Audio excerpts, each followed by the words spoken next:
it's the same old Mongols. Watching the Fury game was just an exercise in me punching myself in my left nut. I think that they're kind of caught lightning in a bottle with that roster, and I'm not sure if they're going to be able to replicate that again. Have we already passed the peak of the Mongols and we just don't know it yet? Cobra's decent, but the same thing that I said when they picked him up is just like, it doesn't excite me. Yeah, Jordan, you'd be surprised how fucking stupid orgs are when it comes to signing teams. ZHI continues to be like the most impactful and important player on FlyQuest for me. Overall, FlyQuest was easily the best team at this tournament, and by quite a margin.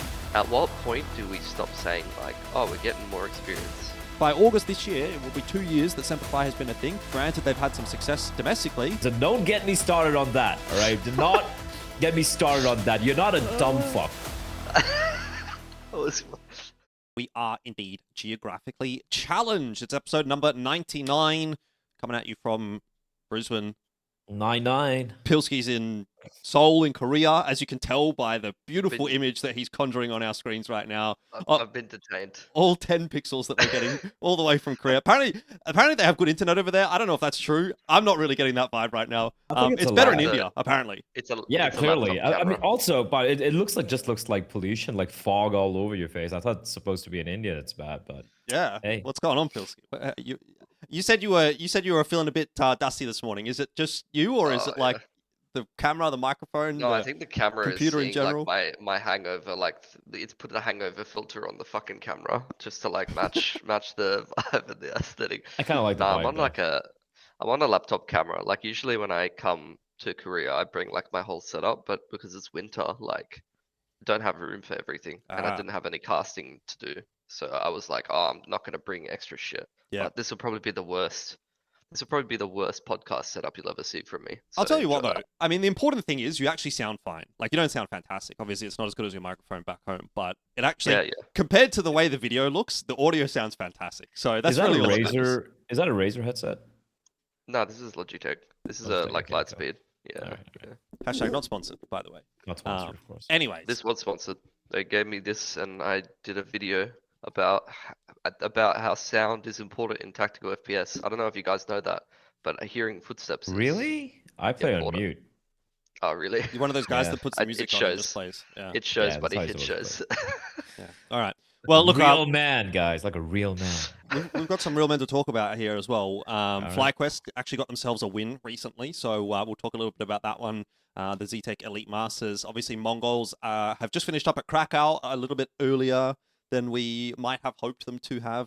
Semper's been on a bit of a European vacation as well. And then there's been like a couple of other things that have happened. It's not going to be a super big episode, but there's a little bit of bits and bobs to sort of chat about. So might as well jump into it and start off with the good news. The good news as far as the ANZ CS fans are concerned will be that FlyQuest, like I said, won the ZHI-TECH Elite Masters. And I think this was quite an enjoyable little tournament. I watched it. I co-streamed a lot of the FlyQuest games. I don't know how much you guys were able to kind of tune into. But actually, it looked like a pretty decent tournament. Didn't really seem to be too many issues necessarily, like maybe some tech delays here and there on a couple of the days. But yeah, obviously, you had some good competition in Asia. It sort of felt a little bit like an Extremes Land, if that makes sense. You had some of the like top Asian teams, some weaker teams here and there trying to kind of qualify through in the play-in stage. And then obviously we get to the arena, we get like a good bona fide Asia CS tournament with a decent prize pool. VRS points on the line as well for this one as well, so that's even more important. And we got our first look at Story in FlyQuest as well. Yeah, I think we'll touch on FlyQuest winning the whole event in a minute, but I mean this had some other interesting results for me as well, which was just continuing on from like Extremes Land and some of the other events where, I mean, to be fair, Chinggis made the final of Extremes Land, and they did have to play like FlyQuest in the first round, but Huns, for example, going down to Morningstar was a bit disappointing. I think I'd want to have seen Chinggis do a little bit better against FlyQuest, even though they're in really good form, given that they made that final in Extremes Land, and we really hype about Tickwhack specifically. And then Eruption also didn't really do much against Lin Vision, so this wasn't the best event for like the Mongolian teams performing well. Like fair enough, it's single elim and they got knocked out early on by some opponents that definitely could beat them, but you'd want to see them like be more competitive than that and take maps here and there. Again, we saw GG Hao make another final, which was interesting. I think they're very consistently showing that they can put away the Chinese teams and are definitely one of the best teams in Asia at these events time and time again. So I think those were the really, really interesting parts for me, but also just the fact that FlyQuest won this event very convincingly is very promising. Like, this is exactly what we want to see from FlyQuest. I think they're starting to turn into one of the more dominant teams in Asia. Everybody had some good performances, but I think for me, like the most, as we saw in like the major stages, like stage to stage, I think Vexite continues to be like the most impactful and important player on FlyQuest for me. Like, he had JKS and Story had some good performances as well, but if Vexite is getting his numbers, like FlyQuest is usually winning games. And I hope that they can kind of work on his game and make him a consistent piece of their system. Vexite was robbed a little bit, I think. I mean, obviously the MVP was a fight. It was that what they do in China is they call it an FMVP, which is a finals MVP, and Story got the finals MVP because he played, I guess, the best in the final. But if you look at the tournament as a whole, like Vexite was clearly the best player of the tournament. So I think he got a little bit robbed in terms of the MVP. But no, I think Vexite's in great form. We've sort of said that a few times in a row actually on the podcast where we've watched a FlyQuest tournament and we've gone, yeah, Vexite played pretty well. I mean, back at the major, he had a really, really good stage 1.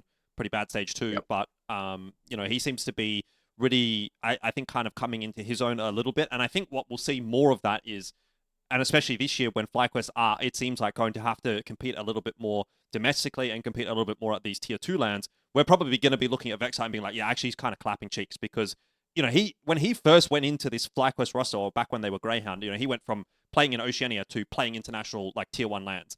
And people were like, oh, he's not really hitting his level, whatever, potential not realized. But, like, if he goes in and plays this level of tournament, like, it's pretty obvious that he actually kind of just fucking slaps these kinds of teams. So I think that's a really good sign, and we're probably going to see more confident, good performances, I think, from Vexite in, 2026 and going forward. And it seems like a really good setup in general for FlyQuest. I mean, they've obviously changed the roles around.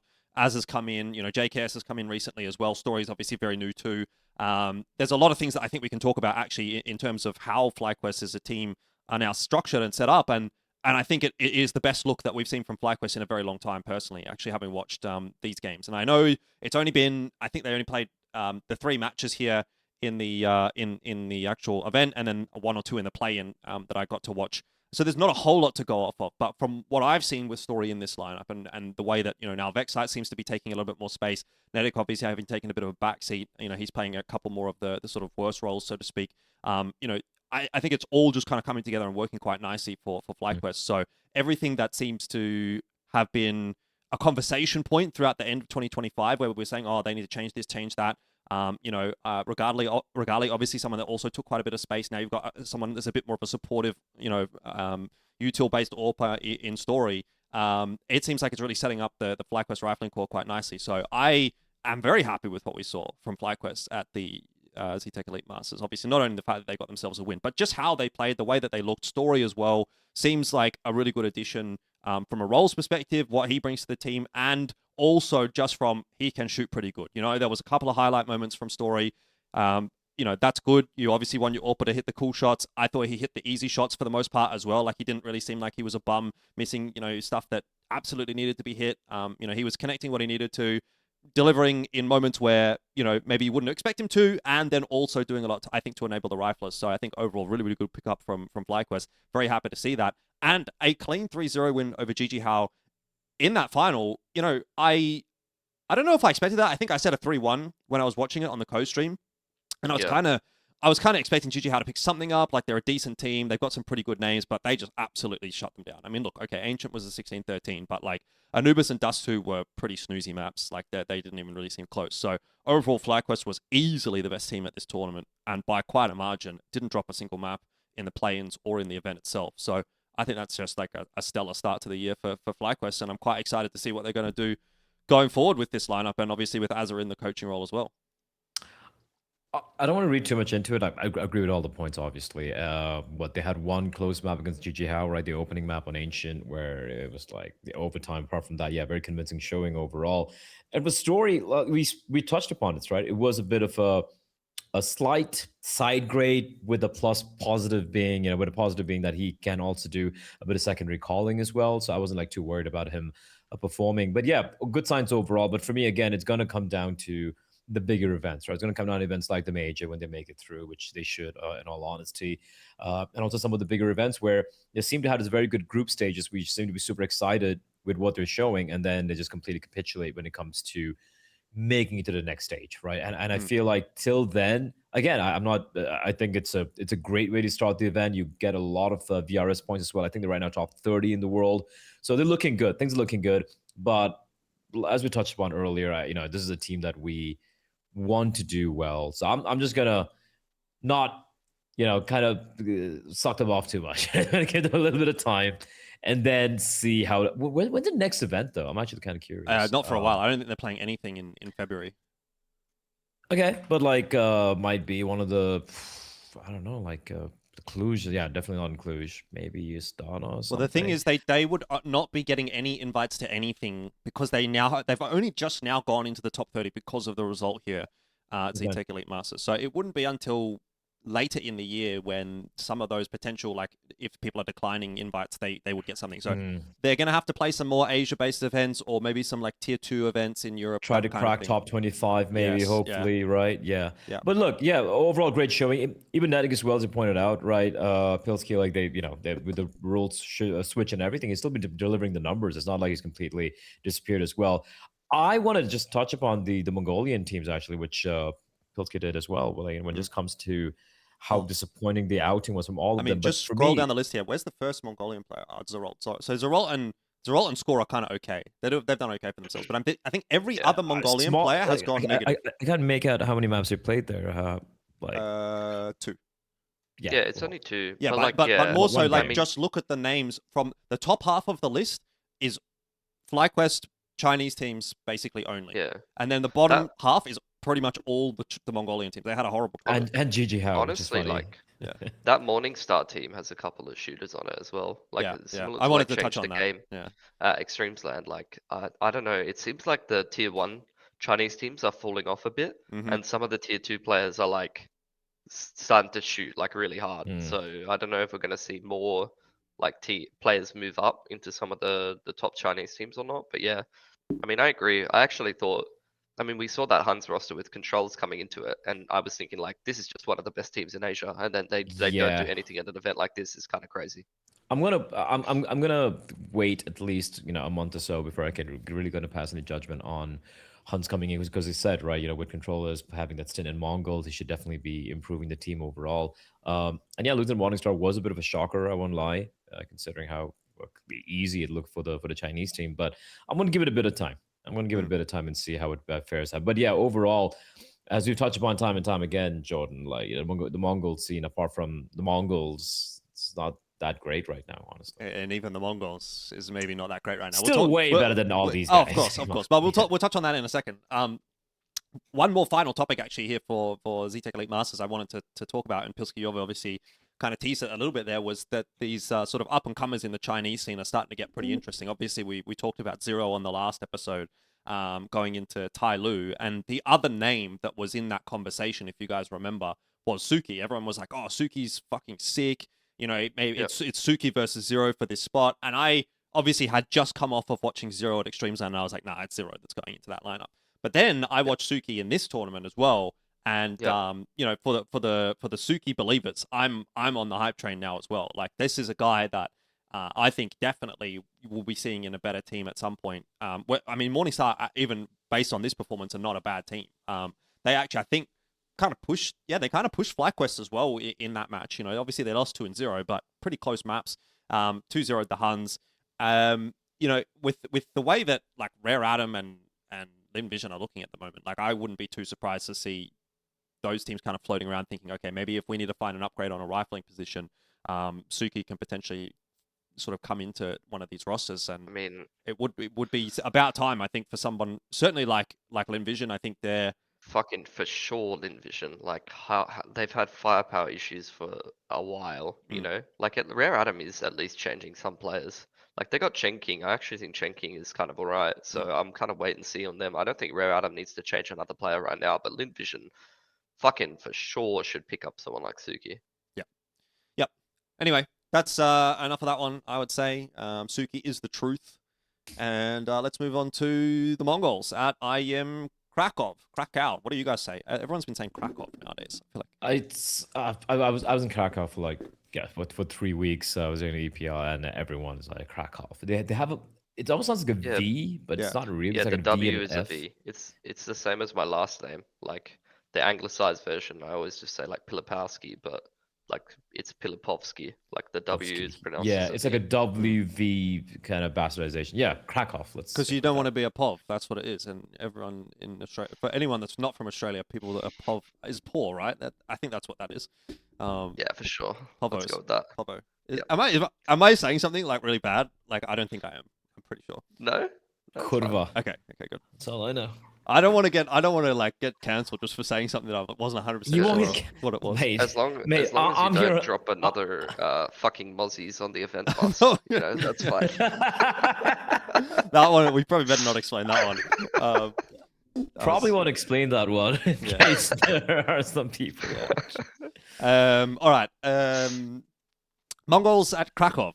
Didn't do too well. Well, for we're not themselves. talking about the Mozzie story. Oh. Okay, you can explain it if you want. No, we Go can do ahead. it. You know what? We can do it later. You're the let's expert stop on Mongols. that matter, not me. I'm not the expert on that, buddy. all right. But go on. Oh man.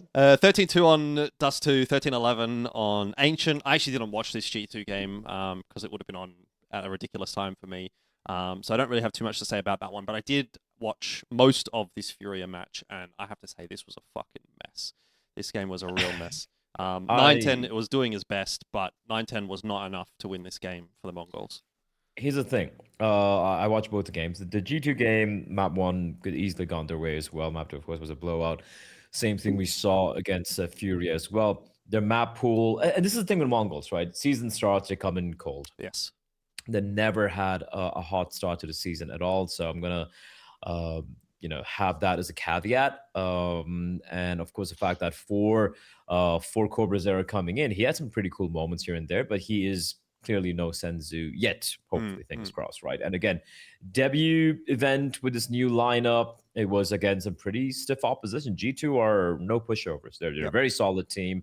Easily a top 10 team, a team who can, on a good day, take down the likes of Vitality, as we saw last year, for example, right? So a very good team over there. And then against Furia, who looked a little shaky to start things off. There was a world where it could have been a 2-0 for the Mongols, right? And unfortunately, it didn't pan out on Inferno, which they should have 100% have won, if you ask me, considering how many ridiculous clutches they won, notwithstanding Fallen's 1v5 clutch as well. And then, so even though they go bottom last in this stage of the event, I think you got to, put into context the teams they played against, how close it got in a couple of moments, especially against Furia as well. So I'm not going to be too harsh on them. I'm just still going to wait for a couple of months to have a couple of big events coming up as well to see how things pan out. And again, the positives overall is, for me, Krobazera, the eye test, he wasn't terrible, right? Yes. He didn't come and choke. He looked pretty solid. He was no Senzu.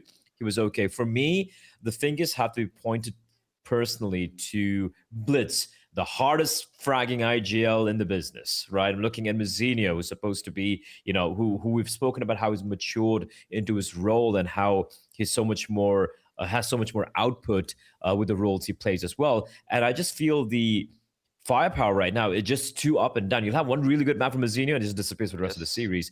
Likewise for Blitz. And when you have someone new coming in the form of Cobra Zera, who is filling in those star positions for Senzu, and it's going to give him a little bit of time for him to kind of grow into the system. Yeah, you just need everyone to pitch in a little bit more. And 9-10, and to a certain extent, Techno at times seems to be the only two guys who are pitching in and getting those frags, unfortunately. And let me not get even started on the system. It's the same old Mongols. Watching the Furia game was just an exercise in me punching myself in my left nut. And it was just not my right one, my left one in particular. And it was just like so frustrating to watch some of the rounds being played out, right? And just relying on this, 15 seconds. All right, guys, we just pop into the bomb site. Sometimes it works, sometimes it doesn't. There's been no evolution. The map pool still kind of looks the same, right? And in fact, I would say it's even a little bit weaker. Sure, new player coming in and all of that, but I haven't seen anything new coming out. It's pretty much the Mongols of last season Sans, the stand-in situation with Corbusier coming in, but there's no real improvement from the team overall. I'm not looking at Corbusier at all. I'm not even gonna be touching on him, at least for the next two or three events, after which you can really have a well-formed opinion about him. But as a team overall, they're coming in dry here. There's no lube, there's no practice, nothing's warm. It's floppy. Yeah, I think like pretty similar to what you said. Like the way I feel about it is like they played 5 maps, right? 2 of them they got shit stomped, and 3 of them were very close. So I think that you can still see Mongols can clearly still be very competitive against elite teams. And I mean, to be fair, top 16 of an event like this, there's not very many easy games. Like Fury or G2 back to back are both very very good teams.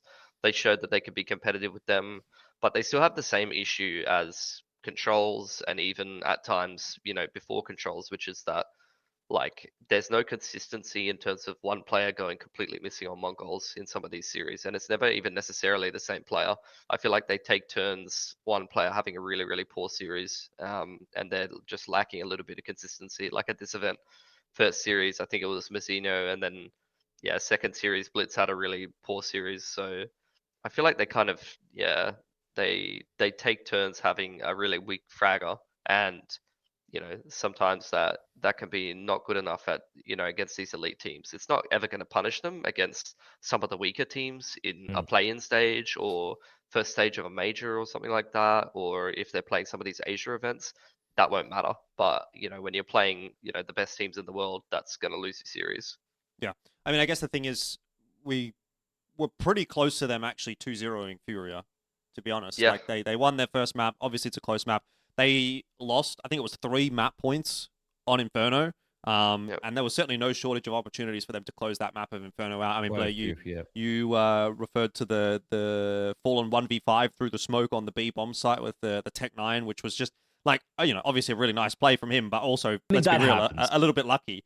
It was a little bit lucky for him to get all of those kills the way that he did. So had that round maybe gone their way, obviously things are different. Although in saying that, they did also, I think, win back-to-back clutches. I think 9-10 won a 1v3, and then Mzinho won a 1v2 back-to-back. So 2v5 or something. There was something like, and so it wasn't as if it was like, oh, Furia got all the luck. You know what I mean? Like I think there was definitely enough going the way of the Mongols to say they probably should have closed that map out, and then they're 2-0 in that group and. In that game rather, and okay, they go on to play against Na'Vi. Let's say they may win or lose against Na'Vi, but even then, that's obviously a bit of a better talking point than literally coming 13th to 16th, quote unquote, last place at Krakow in the actual main event. So they were definitely close to a better result than that. Yeah. The thing is, I guess the expectation is pretty high for the Mongols still, so it's just you want to see a little better than that. It's not just expectations for me. Yes, it's expectations, obviously, but for a lot of people watching would be, okay, let's see how Corbusier is playing, and obviously coming bottom loss and looking. If they haven't watched the games, they're like, oh, this guy's shit, right? I don't think he was shit. I think he was very solid. He had a lot of really cool moments, especially against Furia once he got that. After he got his few reps in against G2 as well. For me, again, it's the entire thing about them starting so slow at the beginning of the season. This has been a common complaint for everyone, the fans, us, the analysts on the desk, everyone, just being like, oh, yep, here we go. It's season starts. Mongolz just kind of shitting the bed. Of course, they will ramp up. I expect them to have some pretty deep runs coming in, but it would be nice because if you look at all the other teams in their bracket, in the category, right? Look at Paravision, for example, and how good they look coming into Blast Bounty. You look at teams like, Vitality, you look at all the top dogs. Sure, they might be a little bit rough around the edges. Like Furia, for example, they have been a little bit shaky, right? That's one team you can take a look at who are also a top tier team. But overall, everyone seems to be kind of coming into the season just baying for blood, looking to get that win, looking to prove that they are the top dogs. I'm looking at someone like Spirit. I'm looking at all these teams have had all these changes coming in. I'm looking at Na'Vi and how pretty solid they've looked so far this season early on. Looking at Astralis, right? And sure, they beat Paravision, which I feel was a pretty cool performance considering how James looked good. And then look at Mongolz, and it's like, I don't know, this just seems to be a lack of spark, lack of innovation, lack of something new coming to the season. And I feel like, guys, like at this level, the expectations are there. You're no longer a tier 2 team. You're no longer a team who's like, this is like a hobby. You're one of the best in the world.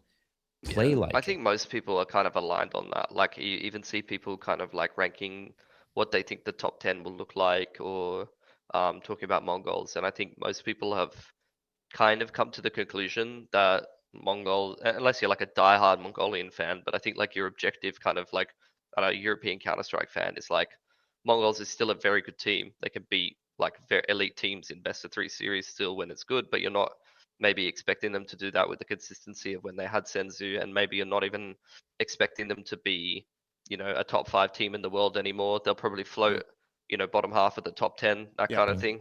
Yeah. And have some good events and have some unfortunate events like this one where they don't have a good result, even if they show some potential to win some series. They're just not quite able to do it. Yeah, I think they're number 9 at the moment, somewhere like that in that 8 to 10 or 8 to 12 range is, I would say, Yeah. probably What I where I would- see them sitting, unless Cobra sort of shows a bit more of a, you know, Senzu-esque transition over the next 6 months.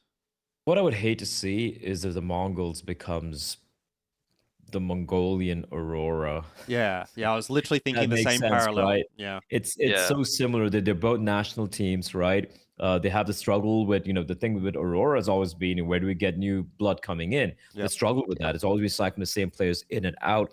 Jota didn't work out, but they pick up Soulfly, who has kind of hit the ground running, right? I feel like his adventures internationally has helped him to be a more well-rounded player. They look good, but they're a team where, you know, on a good day, they can take down almost any of the top dogs, but they don't have those good days often. They're always going to be hovering in the top 8, top 10 area. They're going to be the eternal gatekeepers, so to speak. I would hate for the Mongols to be that, considering the peaks that they've hit, because they've done what Aurora haven't been able to do, which is break through that glass ceiling and win big events, right? Big S-tier events.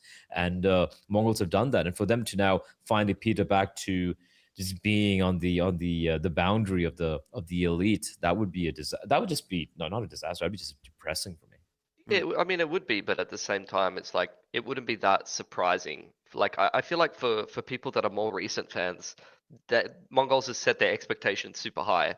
But for anyone that's followed Asia CS for like over a decade, you know, like this was a special time. You know, this was the most special time we've had, and the expectation for them to keep them going indefinitely is probably an unrealistic one. You know, I'm not trying to be a hater or anything. Like, I would love for Mongols to continue to be an elite team, but I think that they're kind of caught lightning in a bottle with that roster, and I'm not sure if they're going to be able to replicate that again.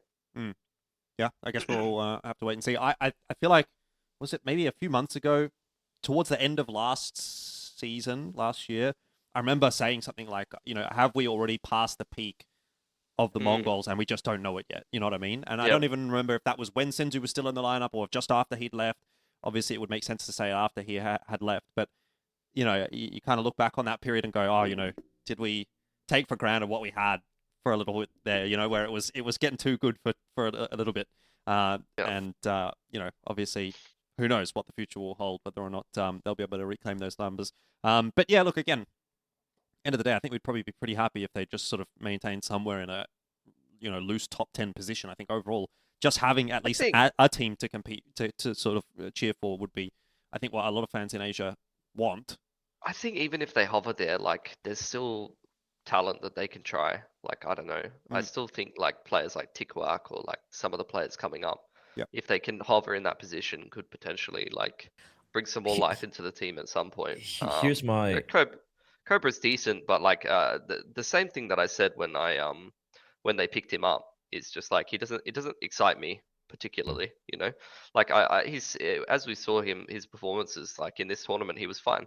Like, but he's not going to carry them against elite teams. They need a little bit more firepower, and I think he's just going to continue to just be a good player, like a decent player in the Mongol system. And they need someone with a bit of spice. I think what I would love to see in the next year and a half, I think a year is too short. Like, let's say 2 years, right? Let's all be real. I think Mongols are going to be still a relevant team, right? In worst case scenario, they don't win any more events. They're out of like the top 4, but they still be a top 10 team. I think we can all be in agreement there, right? That they have too much individual talent for that not to be the case.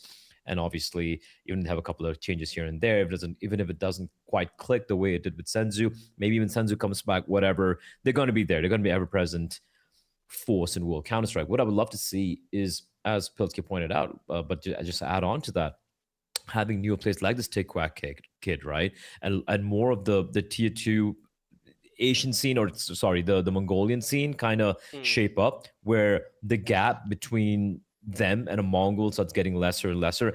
I think that would be the ideal case scenario, because that means we might have Mongolz Part 2 coming up with a brand fresh bunch of faces, right? I mean, Like having a pool of players to pick from. that's kind of what I'm thinking, and I'm not even thinking just the Mongolian scene. Like I'm thinking like FlyQuest is Chinese. getting good. Like I said it already, FlyQuest is getting good. We're getting so many of these tier 2 events, like from all these different organizers happening all the time. I think that's doing a really good job of fostering some of this talent to actually get some LAN experience and some tournaments under their belt, you know? Like we Mm. get to see Zero at Extremes LAN, or we get to see this Suki guy at ZTech. You get to see the Mongolian teams playing there. Like I think this is the perfect environment to like foster the talent that Asia's going to need to continue to be like relevant, and put good teams together in the future. Yeah. I'm just trying to quickly do a little addition to my OBS here so that I can bring something up here. Hopefully that doesn't look too bad. Yeah, that looks fine. So, I mean, on the topic of Mongolian Tier 2, I think this is starting today, the Mesa Pro Series. Okay. What day is it today? Third. Yeah, it is Third. starting today. So, just going to be our first look at the new / old ATOX core coming into the Mongolian scene. So remember we talked about the Urkas Accuracy Zesta MIQ lineup. Now MIQ still can't play because he's still banned for the next couple of months, but they are going to compete in this, so that'll be interesting to see how they go. What's their name? Next Void. They're in the other group, so they haven't played a game just yet. So we'll keep an eye on So that. many teams, man. How many teams is that? 8 teams. 8 teams. Oh, okay. Yeah. Mongolz Academy, BMZ. That's Wait, Eruption.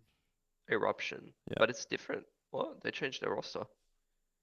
Yeah, there might be something going on there. Obviously, if they're not Eruption anymore. A But lot that of is just the core of Eruption, at least. just a lot of known names, in all honesty. Yeah, yeah. Nothing new. Yeah. Where's Chinggis?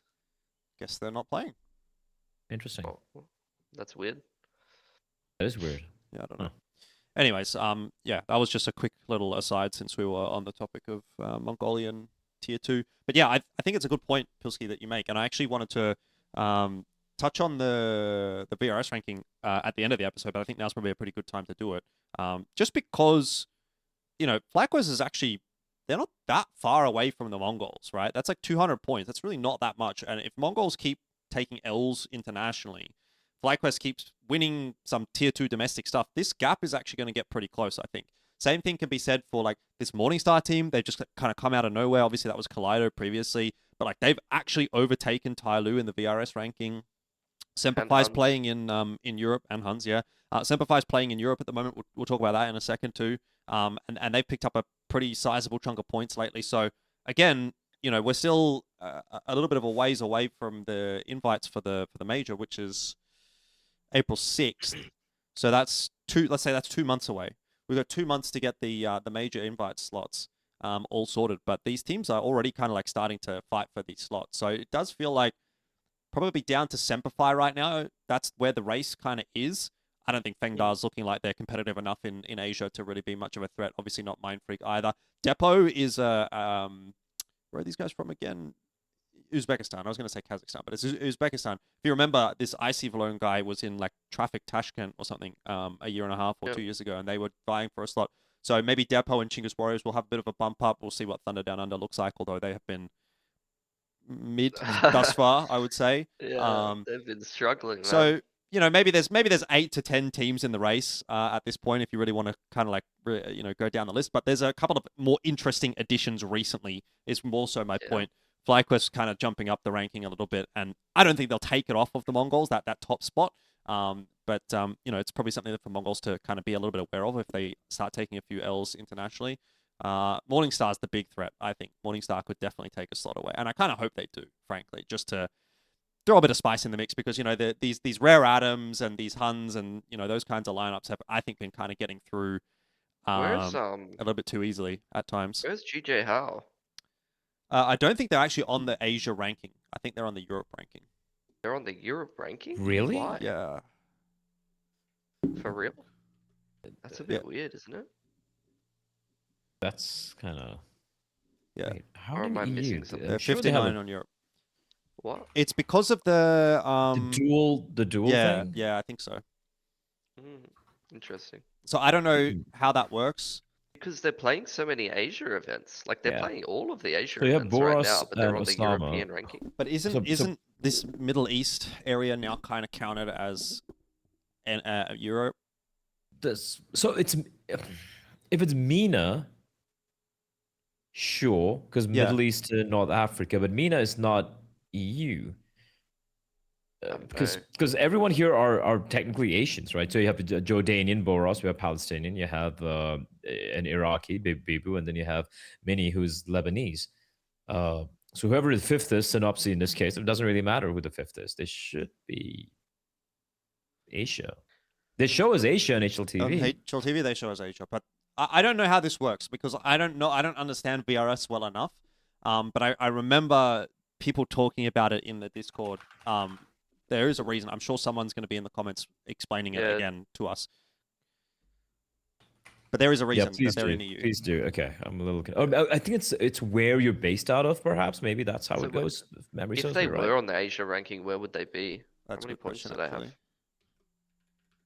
They're at 1,067 points, and that is just below Tyloo. So they'd be number 7 in Asia right now. Or number 8 in Asia, rather. Oh, no, number fair placing overall, yeah. Yeah, so they would definitely be fighting for a slot in the Asia ranking as well. But I mean, Asia rank. I mean, Liquid's also doing Asia ranking, so. I mean, I guess like I don't know how I feel. I don't think Liquid is a good example, but I don't know. For me, GJ how it's like an Asian org. They're playing all Asia events and a little bit of Europe. Like I don't know. There's some Middle Eastern teams that I felt like, oh, this team shouldn't be in Asia, but I actually don't feel that bad about GJ how being considered an Asian team at the moment. I'm not sure why. They are. If we go back to like a Pan-Asian qualifier, they would qualify to the Middle Eastern slot. They have 4 Middle Eastern players. Yeah. They are definitely Asian by any. It's not like the Liquid case. They're playing in ECL Europe, CCT Europe, Galaxy Battle. That must be a European tournament. European it's a pink situation. Yeah, they're playing Tier 3 Europe and then playing a lot of Asia events. Yeah. You know what? Even though this might not be according to the rulebook or whatever, I'm totally okay with it because just looking at the region as well, right? Like, firstly, they only ping well to Europe, right? They're not able to qualify for any lands. Only lands are able to qualify for Asia, and 4 of them are Asians. I'm okay with it. And also overall for the scene, just the fact that they show up and they wreck, the Huns or Chinggis Warriors or whatever, I think it's a good thing, so they can actually improve a little bit. I feel better about GJ How being considered an Asian team than fucking like Ho2 or some shit. That's for sure. I mean, the thing is, like, that, at least for that ZHI-TECH Elite Masters event, as far as I know, that wasn't strictly an Asia event. That was just an event that happened to be in Asia. I think OG was meant to play at it, but they pulled out to play in something else. Blast Bounty, it might have been. Here's a hot take, Pilski. I want to consider Ho2 as an Asian team. Why? Because they're Eastern Russian. You consider East Russia to be Asia? Well, yes, that's one point, but also secondly, like, I've been I was critical of them initially, with the entire VRS situation and everything a year and a half ago, but I've been pleasantly surprised at how well they've played. I think they were good. Yeah, they were good. And I feel like having teams like that, because right now we don't have any Mongolz playing in these extremes lands or Asian events anymore, right? Because obviously, why the fuck should they? But having a team like Ho2 or even JJ How, who clearly are better than the majority of the teams over, I think it's a good sign. It kind of kicks everyone in the ass, right? Especially when looking at some of the Chinese teams. I'm looking at, even Tyloo and the Envision. I'm looking at the Huns and Chinggis Warriors. They can't just take it easy and be like, oh yeah, we're the big god, we're the top dog, so we should win this easy. And I feel like the competition is needed. And when you have a team like Ho2, who's based in East Asia, they don't have too many opportunities to play in EU, and they play in Asia, I think it's win-win for everyone. Good for them, they have an opportunity, and good for the Asian scene because they have actual fucking competition. So Ho2, Norby's there. Ranking? Fucking Norby, the GOAT. The 2 Kazakhs. I think when they were playing in Asia, they might have had 3 Kazakhs and 2 Russians. Potentially. That might have been what it was. But yeah, they seem to just not play any more Asia tournaments at all. Remember, towards the middle part of last year, they used that to get in the VRS points, and then I feel like now they're getting a few more invites to all these CCTs and whatever. So It makes sense. It makes sense. Yeah. Listen, Yeah. they're just playing the system. Blame the system. It's not their fault. I mean, that's probably a pretty good transition to then go into the Semper discussion about playing the system, because they've just spent all of January in Europe. I think somebody was saying they have another tournament to play in, but I was just having a quick look at what they've got upcoming, and it says just ESL Pro League, so maybe I'm wrong, but I thought they might have had something else. But yeah, they've spent 3 tournaments in Europe. Yeah. And didn't do too well, I would say. They did okay. I mean, it started poorly. Did you watch many of their games? I watched a maybe couple. I watched 2 or 3 of their games. Mm. I don't know. Like those results, that's not going to cut it. It's nothing to write home about. I think, in a way, it might be like this is always the balance. I think for an Australian team, but especially but for Asian teams as well, is that like, especially for a team that's been together for as long as Semper has been together now. At what point do we stop saying like, oh, we're getting more experience. We're getting more experience. I 100%. We're getting more experience. Yeah, but is it that like this event, like I know what you're saying, but it's also I think for them it's less about experience. Like I don't think this is about going and getting experience. You know what I mean? I think this is about going and trying to get some VRS points. That's really all that it is, because like this graph is just perfect. Like at this point right here, that is, I'm pretty sure, just after Dfrag Invitational, right? Last year, they get all the LAN points, and then slowly, it goes all the way down because they're not playing LANs. There's no LANs to play, or the LANs that they do play, it would be like maybe did they go and play an ESL Pro League or something and just get blasted, possibly, don't get any points out of that. And then they go to Europe, and this is the point at which they go to Europe, first like week of January. They don't win basically anything for 2 weeks. Like these first 2 tournaments, they I think I was talking about it on stream when I was doing the ZH-TECH Masters watch party. They had 3 map wins and 13 map losses over 2 tournaments, and yet their VRS was up. They were up on VRS. So really? it's like they are just there to get the VRS points, and then obviously by the time they had been there for a couple of weeks, they played this United ES Play Challenge, whatever. They came 4th in that one, which is actually okay. Like there were some decent-ish teams in that tournament, and potentially they could have maybe pushed for a 3rd or something like that. But the fact that they come away from this with VRS 133 is where they started. They've gone up 30 VRS places is pretty significant. Again, considering they're vying with Asian teams for those slots. So yeah, over the next 2 months, they still are going to have to do well at the Dfrag wildcard event that's going to be coming up in March. That'll probably be the really big pivotal one for them. But there might be something like ACL that they'll have to play out as well in Asia to sort of claim some points. But I think they're really looking at it from the perspective of we as an organization, as a team, 2 separate entities, the team, but also the organization have to qualify for this upcoming major. Otherwise, like it's over. Like how long can you sustain that organization? How long can you sustain this team without any income? As far as I know, they don't have sponsors. Obviously, they're working to try and get that, and that's why they were at HLTV Awards. Obviously, Bleh, you would have met some of them there. You, I think, said, like that's a reason why they're trying to do these things, is to go to, talk to people in the industry, talk to potential sponsors, get some contacts, get their name out there a little bit. So they need it on the org side to fund the team. The team as well, you would think, at some point needs results just to justify, being a team, essentially. It's all well and good to be one of the best teams in Oceania. I think there's no question that they are, even still at this point, the best team, because Thunder Down Under just definitely have not hit the ground running. But how long can you do that for like, it's now coming on 2 years, it feels like, since Semper was, I mean, August 2024 is when they were first a team, right? So by August this year, it will be 2 years that Semper has been a thing. 2 years that Keen and Shady have been playing in ANZ with Savage. And, granted, they've had some success domestically, but for what? What is the value of that? Unfortunately, not a lot, really, because Oceanic Counter-Strike is just where it's at. And, I would love to see this team continue, and I would love to see them qualify for the major. I think that's what they need to maintain as a roster. But at the end of the day, if the results are not going to be there, then, it is what it is. It's kind of crazy because it reminds me of like when Extremum this was not even a VRS thing. It was just like Extremum was trying to get practice in Europe, and they had to face the harsh realization that they're just a mid team in Europe, or maybe not even a mid team in Europe. But it's different now because when they were in Europe, they were obviously trying to qualify for tournaments and whatnot. But at least now it's like, yeah, we can go and play in Europe, and we can be mid in Europe, but we can still qualify to the major through the VRS system. Yeah. That's probably the way that they're thinking here. I guess so. Like, But, obviously, you want to be are good. you Like, yeah, you saying- want to are win. You want to saying win all that, these like, tournaments in Europe. But if you just go and play them, and the other Asian teams are not playing them, and you're getting the VRS points from the European tournaments that let you qualify through the Asia VRS to the Right. major, Right.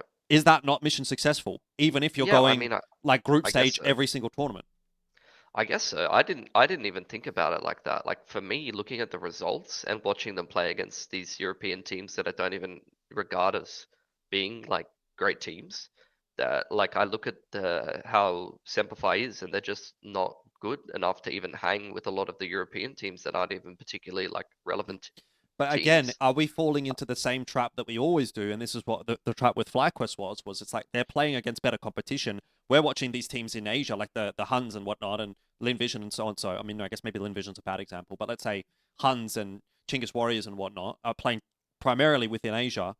And we're going, yeah, they're actually looking pretty good because they're playing against Asian competition. Like, do you think 100%. do you think 100%. Lin Vision or the Huns or Tyloo, I mean, maybe Tyloo and Lin Vision, but like, again, the Huns or Chinggis Warriors or whoever would have better results than Semper had they played these tournaments? I think maybe they might have won one more BO3 or BO1. You know what I mean? Like, I think I would probably put Huns or Chinggis Warriors maybe slightly above Semper for me personally, but I don't Those think it would be teams- dramatically that far. I mean, we've seen Lin Vision and Tyloo have very good Yeah, results. those at two are maybe Asian events. outside.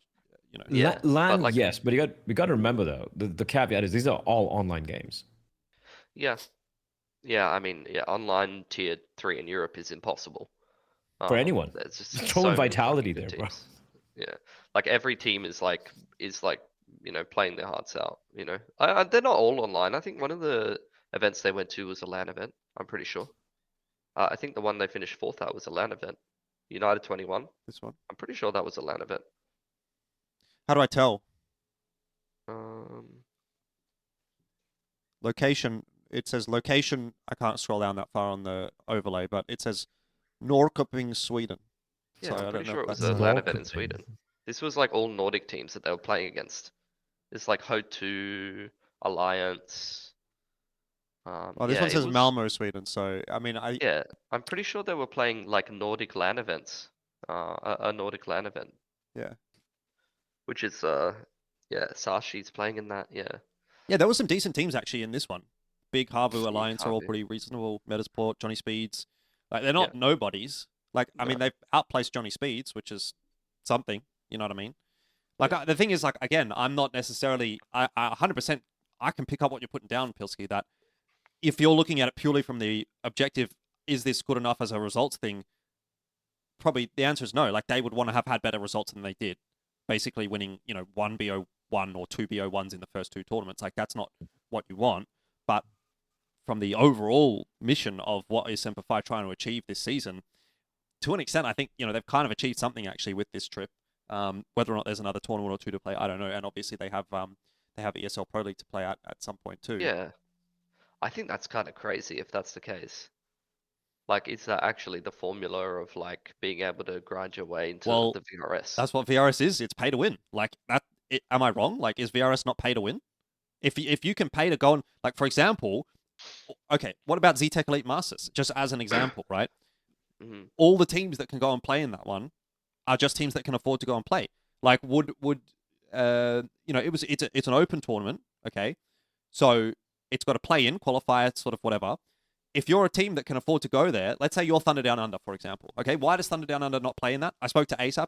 He was co-streaming with me when we were watching the FlyQuest versus Steel Helmet game. And I was like, Yeah. why have you guys not played this game? He's like, we don't have the money. Mm. Right? Simple as that. So yeah. if you're a team that can pay to go there, and, obviously you still have to perform, like, you have to be good Yeah, enough yeah. to win those games, but, like...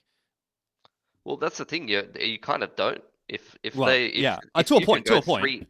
if you can go 3-13 or whatever it is, like if you can barely like win that many games and still grind your way up the VRS, that's kind of crazy. They to me.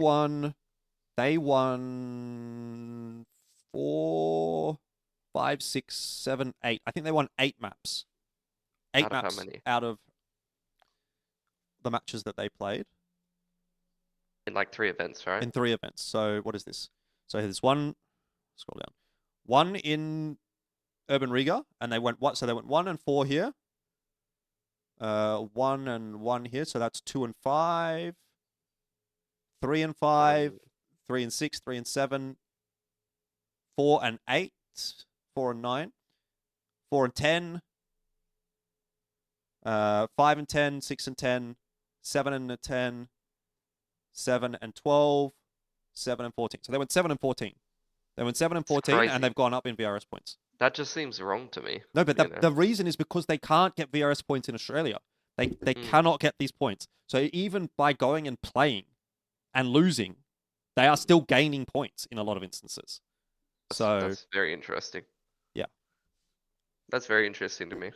I don't know how you feel about that, Bleh, but that's very interesting to me. It's pay to win. Yeah, hard to argue against that, isn't it? And I'm not trying to say this to be like negative about Semper. I'm saying this is what teams need to do. This is how you have to play. I agree. I'm never going to blame any of the teams, like system. I said about. Yeah, you just play the system. You go with what you have to. And again, I feel like VRS. I think this conversation I feel like the end of last year we started having a little bit more I won't say cohesion, but more like clarity in how the system really pans out, right? Especially when it comes to the upper end, like the upper half of the teams, the top half. I think it's more stabilized right now. We have so many more lands happening this year that we're not going to be seeing too many cases like NIP where they're just going to all the lands last year to get a lot of VRS points. Right? So things have stabilized a little bit, and I feel like this season, not the end of the year, but this season, we're going to have a more clarity as to how it lays when it comes to after top 30, let's say the top 60, top 70 out there. I agree with Jordan though. Like it's hard to argue against that, but maybe we'll see some changes, or maybe we might see some other teams which shows that you don't necessarily have to pay to win or pay to get to that level where they want to be. Yeah, I mean, yeah. We're just going to go round and round in circles, but like I just find it insane that I look at their results and I objectively think like this is not good results, but it's a net positive for their outlook as a team. Yeah. That's insane. It is the way it is. It is the way it is. But the thing is, eventually that stops working as well. It's like once you've hit that, like, we are playing enough games mark, you just stop. Like it's obviously an elo system. It's like they're just playing against people that are so much higher rated than they are, that they're getting points anyway, that eventually they'll catch up and then it'll be like, this is not worth doing anymore. So it only works to a point. And then obviously they have to go back and win some actual tournaments to get more points. So I guess the thing is like, yeah, this has kind of put them in a position where they are very much part of the race at the start of this year.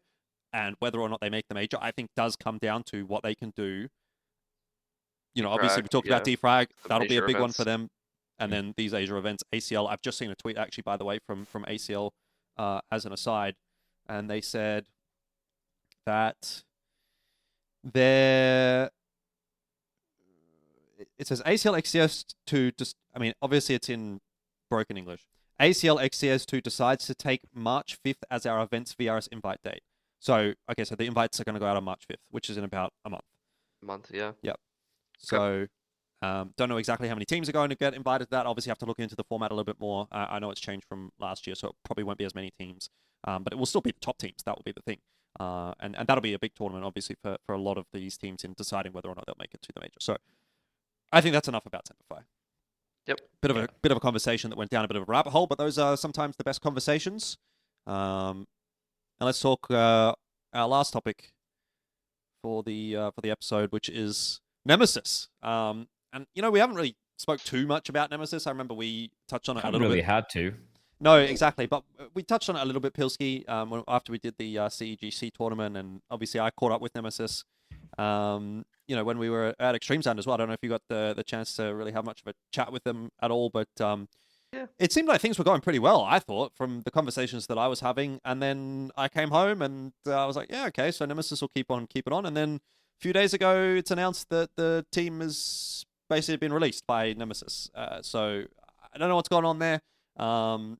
It seemed quite amicable, actually, on both sides. And based on the messaging in these tweets from, Impression and some of the other guys, they seem to really enjoy their time with Nemesis as an organization. So I guess nothing too untoward has happened here. But it's just a bit of a surprise to me, in a way. I guess the thing is, like, it's not a surprise to see the team that was having the results that they were be released by the org. That makes sense.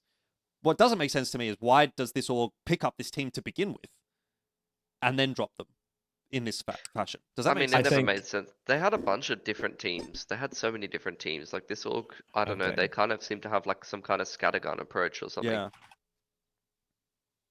I'm looking at the teams they had. One sec. They had like Well- 3 or 4 CS teams. They've got a couple of other teams as well. All right. So the first teams they had was yes, it was a team with Crucial and Thomas. Remember Yeah, that? Like Thomas. the endpoint guys kind of. So it's Bebe, Fripp, Crucial, TN, Thomas, and then wait, is this a different Nemesis team? No, this is the same Nemesis team. For some reason, the Asian boys aren't mentioned in this. That's interesting. Because they're Nemesis Asia. Like I think if you're looking on Oh. HLTV, there's like or Liquipedia. Maybe Liquipedia is there's a probably the few. better Maybe way it to doesn't do even it. have it. Because there would be like 3 different teams. I think they had a Women's maybe they had a team, women's maybe? team as well, women's team Yeah. or an NA team or something. Yep. Yeah, so they were just kind of doing everything. But when I spoke to the team at Interesting. Extremesland, it seemed like yeah, this is a solid thing. Like they were getting paid, they were happy. You know, they had good communication with the org and whatnot. And so I was like, okay, like it's just they must just be like one of these philanthropic endeavors, you know, that hasn't worked out. Nemesis SCA. Okay, that's what they had. I mean, yeah, like I just don't think this. Like, no disrespect to all of the boys, because I love all these boys, but I just don't think they were very good. Like, No, I that's fair for sure. but weren't gonna I go think Winter anywhere. was decent. I think Winter was decent. Impression was okay some of the time. I think Zums showed some promise, but he didn't like play well enough in many of the games. And then they had what, Kuma and Derek. Kuma and Derek Derek. was pretty bad at the start, and then he had a couple of good games. And Kuma, I don't know, he was just he's just Okay. okay. Like he Look, wasn't a great player. if you just look at it from our perspective, right, Jordan? Think about it. We've known, apart from Zooms, we've known every one of these players for close to a decade right now, right? Right. Talking about Derek, the Filipino guys mainly just pre-COVID, as COVID was, you know, the 2019 thereabouts, and have impression he's been around for fucking donkey's years, and all these Yeah. guys. Like, were you really expecting this team No, to I'm really not. do much? not. I'm saying, like, you know, just rhetorically, even for Nemesis, I feel like compared to having a salaried roster in EU, this would have been a much more cheaper roster for them, right? And they're like, hey, this is a good way for us to potentially get a few Asian VRS points, you know, Right. maybe it clicks. But then you're living in a world with Lin Vision and fucking Tai Lu, and then the Mongolians guys out there, and some of the Aussie guys, Yeah. like, you know, FlyQuest, like fucking what's his name? Like, I keep forgetting the name, Dex's team, and all Thunder these Down guys. Under. Yeah, Thunder Down Yeah, Under. but they're not even at that Terrible level. team. They're like trying to throw hands with like deep cross gaming, you know? Exactly. So is it worth the investment at the end of the day? No, it's not. So I just feel like they just gave this shot because it was probably a cheap team. But if they've done their homework, if I was Nemesis, I wouldn't have signed this team. Simple as that. No, that's my point as well. Is it's like if you're Maybe going a to couple sign of this team, pieces. do you not know what you're getting into? Like, I don't. you know what I mean? Like, Yeah, Jordan, you'd be surprised how fucking stupid orgs are when it comes to signing teams. And don't get me started on that. All right, do not get me started on that. You're not a dumb fuck, please. that's gonna go straight in the intro right there. I was That's- waiting for I someone was to push the fucking button. baited yeah. me, dude. Finally, You fucking someone said baited something. me again. That's finally something. But surely they wouldn't waste money in esports. Yeah, No one does that. I can't believe I fell for that bait. Oh, No. Jesus. But then- fucking. Surely they know what they're doing and they're competent. I don't know. Anyway, whatever. It's not a big deal. I just thought it was worth mentioning. Again, it is a team that, you know, I kind of liked watching. They're like, there's something fun behind the story of watching these guys. Maybe that's just because I'm a boomer, because of the nostalgia goggles a little bit. But If, like, like, I was let's- invested in their games more so I than was just invested too. generic but, like, random fucking Korean team at Extremesland. Does that make sense? No, Yeah, I agree. fair. I Yeah. was invested too, and I want Southeast Asia to rise up a bit more because I think some of the Filipino players are actually a little bit cracked. But like this team just has too much dead weight. I'm sorry. Like I love these boys, but that's the honest truth. If you actually want to build a and the problem is I don't even know if the talent is there. But if you actually want to build an SEA team out of these kind of players that like is going to do something, like Zums needs to play at his ceiling all the time. Yeah. He needs to be a fucking superstar AWPer out of the Philippines. Derek and Kuma or Impression, some combination of like Impression, Derek, Kuma need to go, like probably two. You can have Winter plus one guy that's older that is just going to be an okay player in the team, and that person needs to IGL. And then you need two fucking cracked cunts, you Mm. know? Like you need like, I don't know, Clyde Zanzu or some shit, and those guys need to become like fucking cracked players coming from Southeast Mhm. Asia. Like that's a team that could work. That's a balance. You can't have like 4 burnt toast cunts on a team. You know, like you just can't do that. It's not gonna work. I'm sorry, but that's not gonna happen. There's Like just no talent right now and in the they ended CA, up dude. being mid. That's the truth. Like that you can't just have 4 guys where 2 of them go double neg every map and 2 of them just go 15 for 15, you know? And like the highlight is like they got a 2k or a 3k in a round and held their site.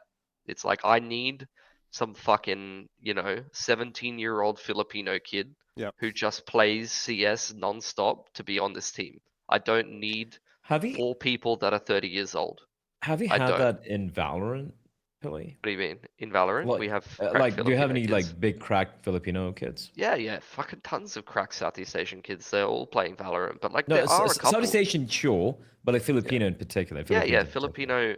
Philippines had a good lot of uh talent like being developed, and I think at the moment like the whole thing in Valorant is that in the franchising they have like um different orgs that are meant to represent different region countries, right? Mm, So mm. Team Secret is meant to be the team that um, is meant to represent the Philippines, and they have just been run by like they're like known for being a team that's run by like nepotism and never picks up the Filipino talent. And Oh, like actually the Filipino talented players have gone to like other teams and other orgs, like being picked up by like Paper Rex or fucking Mm. global esports and shit like that. So like a lot of the young Filipino talented kids um, didn't really get a chance to play in like the big league in Valorant. But there was plenty of orgs. There's like Naus, Oasis Gaming, there was Zol. Like in the Philippine scene, like the tier 2 scene, they had like 4 or 5 orgs, mm. like that were actually supporting teams, in I mean, Valorant. as an So aside as well, on the topic of whether or not there's talent in the Philippines, I know this is just, again, another tangent, but it is Attack FPS Crossfire. The team that made the grand final again this year, or for the first time this year, was from the Philippines. And they haven't had a team from the Philippines that have made top 4 in like 5 years. mm, So it's not as if there isn't TAC FPS talent actually in the Philippines. Like there are some shooters there. It's just they may not be yeah. playing Counter Strike. They're playing Crossfire. They're playing Valorant. They're playing whatever. But yeah, it's not as if it's not there. Anyways, Like I don't know, like Nemesis. If you actually want to be real about building a team, it's got to be like, for me, it's got to be like Impression, Winter, then probably like Zanzu, Clyde, Zums, or something like that. mm, And even that team, I don't think is going to be that good unless the like Filipino kids become like elite players in Asia and actually like show a bit more ceiling. Because they're like promising at the moment, but I don't know if they're going to be good enough to like crack into the tier 1 of like Asia, yeah, to be honest. yeah. But that team might be able to do something. Or like keep Derek or something, and just go like 4 Filipino team. Yeah. All right, let's wrap up the discussion around that one. I did say that was the last topic, but I got one more because I thought about this one while we were talking. I don't know if you guys saw this. This is just a little touch on a tangent. The Dfrag prize pool is now $25,000 thanks to Sponge. Actually, Yeah. no, it's not. Lol. No? Because What? unfortunately, Valve Love said this one, no. Bleh. So I don't Valve actually said know no. what happened here, basically, but it seems Wait, like wait. Dfrag essentially have made the announcement, obviously, that the prize pool was going to be $20,000. That all went through, tick in the book, and then Sponge has come in and said, "I'll That's pop in sad. $5,000 as well." They said, "Sure, we'll do that." They announced it, and then it was like, "Nah, actually, according to this ruling, you can't do that." So we're back to 20K. So Look, Oh, okay. honestly, So OCS can't have nice things. GG. good on Valve for trying to shut down, generous benefactors supporting the scene. Like, I fucking hate when people try to help Australian Counter-Strike personally. So, like, big I thumbs up from me. I think I think it could be because of how soon it was, how recent it was, or something. Oh, it's 100% something to do with the timeline of like, Yeah, it's a oh, they timeline need to because announce of it the earlier money. than they did. And it's Yeah. like, okay, but it's also like, the thing is like, it's the spirit of the law versus the letter of the law situation, in my opinion. I haven't not But it can read be into it abused. enough. but it can be abused. I know. Jordan. I know. And Valve but are lazy. Let's remember this. Valve it's are just lazy. like- They just want a sweeping rule. I it's get just it. OCS just needs a fucking break, bro. Can we all, however, just start calling Chad Mr. Moneybags, because it's kind of cool what Mr. he's doing in the Moneybags, scene. Virtual. It's really nice. He's like, do you guys know what a gentleman called Arbalay from No. back in the day? Yeah, No? Arbalest. Yeah. Yeah, Arbalete. Yeah, sorry. Yeah. So Jordan, 2009, this multi-millionaire Kazaki guy, but I think he's got like ties to Ukraine or something. He's like, I'm gonna create this team called Navi, all right? And and he gets this guy called Starix. He's like, I want to pick some fucking sick cunts, and he finds these cunts called Markelov, Zeus, Sania, fuck, I'm forgetting, Edward, all these guys. And then in 2010, he starts doing this Arbalete Invitationals where he invites like fucking Fnatic, best team in the world, 2009, to get MTW and his team Navi. And then Navi obviously go on to win the majority of them. And we haven't really seen that. And this guy basically single-handedly gave birth to the Ukrainian esports scene, not just Counter-Strike esports, right? So maybe Chad is the next Arbalete. Maybe he is going to save OCS. Maybe he's giving back, Listen, guys, cool. there's a very simple way to sort this out, and it goes back to my days of working in hospitality, which is, just send Chad a DM for your prize pool if you came top 4 in the event. Yeah, but that doesn't get you the VRS points. Just yeah, that's true. But just like little pay under the table, little cash in hand. Go buy yourself something nice. No big deal. All good, boys. No biggie. Yeah. All right. Yeah, I think it's less about the money and it's just more about it's not about the money to me. Like 5K extra on the prize pool is like it's nice, it's great, but it's more about just something good was going to happen for OCS one time. There was going to be a LAN and it got a little bit more prize money, and then it didn't get a little bit more prize money. That's all I'm Unlucky. really focusing on. But end of the day, it'll still go ahead. The LAN will still be good, I'm sure. And I think we'll hopefully get to do an episode there. Not you, Bleh. You're not invited. It's for Australians only. So you'll have to stay back at home. But Pilski will come. I understand, like, you guys are against, people from outside coming in Australia nowadays, but Jesus Christ, cunts. I thought it was one of you now. Pilski grew his hair orange because he supports Pauline Hanson. So, I mean, that just says everything you need to know. Fucking gingers. Fucking gingers, man. Yep. On that note, we should probably wrap the episode up. So, well, I have one unofficial question. All right. Based off, I was thinking a few drinks with my Korean producer yesterday. Okay. And I wanted to ask Blair a question, which is, my producer asked me, because there's some stuff happening in Valorant. Solo and Termi are both coaches in Valorant. So my Korean producer asks me, was Termi a better player than Solo in 1.6? Absolutely not. What's the context behind that question? Why are you laughing at that? Now we need to know why. Because we have this thing in Valorant at the moment where people 1v1 for the map selection. And they're trying to get like Termi to 1v1 Solo or something like that. And then there's Korean fans. I don't know. My producer was telling me there's Korean fans who are like saying like they think Termi might be better than Solo because he's had like a better coaching career or some shit in Valorant. Bro. And I'm just like, bro, you don't. Hell nah, bro. You just got to tell them Solo until 2025 was the greatest Counter-Strike player from Asia. Not Korea, Asia. Just shove it in there. Shove it in there. That's the Bleh way. Sorry, Termi, I love you, but yeah, Solo's king. By the way, just before we wrap up this episode, this is episode number 99, which means that next episode is episode number 100. I don't know. Fucking insane. If we ever thought we would get to 100, I don't think we ever really thought we would get to episode 10. So, yeah. Look, we wanted to do something cool for episode 100. Unfortunately, that's probably not going to happen because we just don't have any money. The ideal dream was just broke. We were going to fly Bleh to Australia and Pilski up to Brisbane. We were all going to do the episode from my house, do some cool shit. But as you may note, we don't have any sponsors anymore. So it's just going to be a normal episode, just going to be online, whatever. But would love to hear some questions. We got one or two from the Discord earlier on as well, but this is just a second. You can make some fun questions. It doesn't have to be. Yeah. I feel like it doesn't really have to be only about well, Asian Counter-Strike or Rose Counter-Strike could be ask me anything, AMA sort of thing, or ask us anything, AUA, or however that's pronounced. Our. Did we not, by the way, Ooh. say? Did we not, by the way, say if we ever get to episode 100, we'll tell the story of Pilski throwing up in the back of a taxi in Indonesia? Is that not what we said like multiple times? I'll do it. I'm pretty sure that story has to come out. So that's the kind of thing we're talking about. It's been 7 years, right? Yeah. Pilski, I think you're fine now. You're sorted out. Your career is like properly crystallized into something beautiful over in Valorant. So I think the story can finally come out. And the beauty of it as well is that it is relevant to Counter-Strike too. Like it's not it's just completely. It's an Asian Counter-Strike story. It's an Asian EPL event. It's so fucking relevant.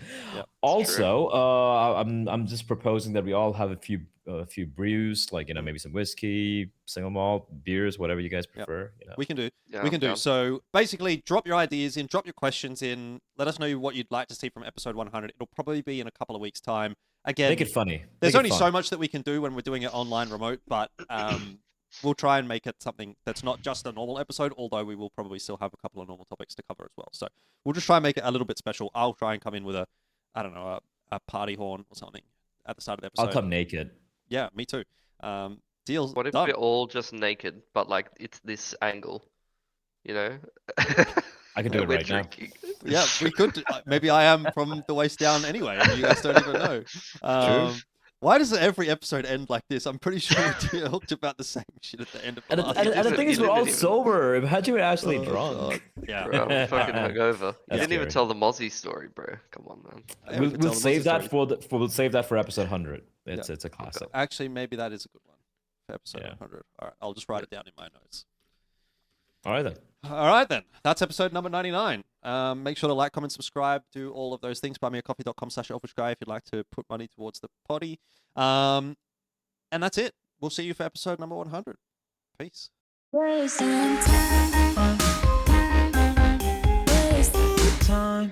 Hey, thanks for watching the video all the way through to the end. I just want to give a quick shout out to Jean, who has been a big supporter of mine over on Buy Me a Coffee. If you'd also like to support me financially, you can head over to buymeacoffee.com/Elfishguy and check it out. See you in the next video.